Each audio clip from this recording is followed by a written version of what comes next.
चमचमीत खमंग रेसिपीसाठी रुचकर मेजवानीला सबस्क्राईब करा आणि बेल आयकॉनवर क्लिक करा।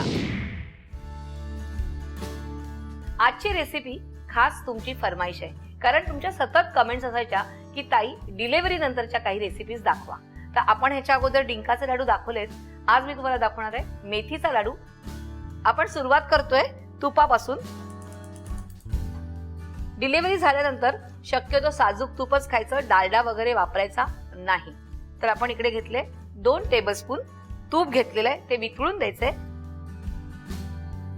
तूप वितळलेलं आहे। आता आपण यात घालूया 1 वाटी म्हणजे मोठी घेतलेली आहे गव्हाचं पीठ घेतलेलं आहे।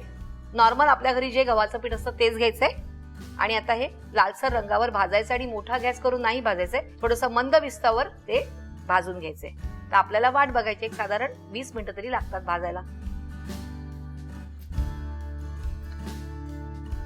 ह्याचा रंग बदललेला आहे आणि अगदी मंद विस्तावर तुम्ही तो हळूहळू भाजायचा आहे, कारण तो जरा पण कच्चा राहता कामा नये, कारण जर पीठ कच्चं राहिलं तर मग त्याचा त्रास होतो बाळंतिणीला।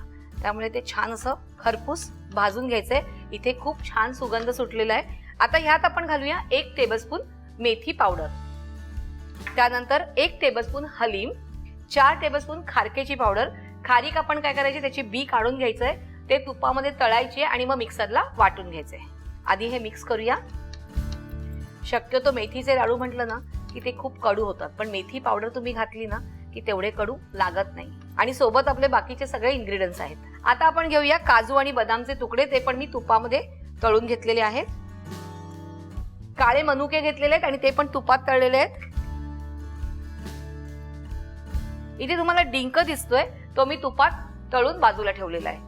आणि आता वेलची आणि जायफळची पूड, शक्यतो जास्त जायफळ घ्यायचंय आणि वेलची कमी घ्यायची। हे मिश्रण आपल्याला थंड होऊन द्यायचंय, त्यासाठी आपल्याला काय करायची, वाट बघायची। आपण आता गॅस बंद करूया आणि नंतर मग ह्याच्यात आपल्याला डिंक आणि साखर मिक्स करायचे। तर गॅस बंद करूया आणि थंड होईपर्यंत वाट बघूया। हे थंड झालेलं आहे। आता आपण ह्यात साखर घालूया। साखर आपण जेवढं मिश्रण घेतलं त्याच्या अर्ध घालायचंय, म्हणजे आपण 1 वाटी घेतलेलं आहे मोठी वाटी गव्हाचं पीठ, तर आपण अर्धी म्हणजे छोटी वाटी आपण साखर घेतोय आणि चाखून बघायचंय। जर वाटलं तर तुम्ही अजून ऍड करू शकता आणि ह्याच्यामध्ये तुम्ही गुळ घातला तरीही चालेल, पण तुम्ही जर गुळ घालणार असाल तर गुळ थोडासा पाण्यामध्ये वितळून तो गरम करायचा आणि मग त्याच्यात हे सगळं मिश्रण घालायचंय। आणि ह्यात मी जे वापरलेलं आहे गव्हाचं पीठ हे पौष्टिक आहे, हलीम पौष्टिक आहे, काळ्या मनुका पौष्टिक आहे, सगळ्या पौष्टिक गोष्टी आपण ह्याच्यात घातलेल्या आहे, जायफळ आहे।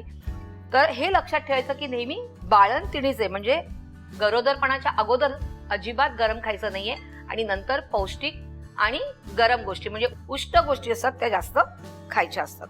आता आपण ह्याच्यामध्ये तळलेला डिंक आहे, तो पण आपण तुपामध्ये फ्राय करून घेतलेला होता।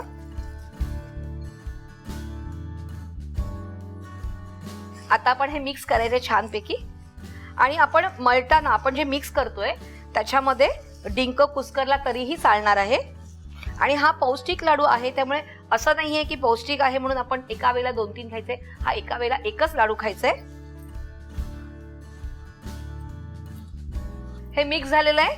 आता आपण हे वळून घेऊया लाडू आणि वळताना आधी नेहमी थोडेसे ते असे अगदी घट्ट होत नाही, मऊ होतात, कारण साजूक तूप आहे त्याच्यामध्ये आणि नंतर ते सेट होतात। आपण आता सगळे लाडू वळून घेऊया।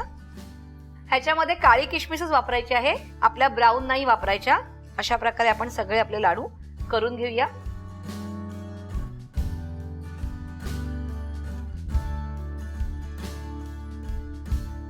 अशा प्रकारे आपले लाडू वळून तयार आहेत। तर बघितलं ना तुम्ही किती सोपे आहे, तर तुम्ही करून बघायचे आणि त्यासाठी रुचकर मेजवानीला लाईक, शेअर आणि सबस्क्राईब करायचंय।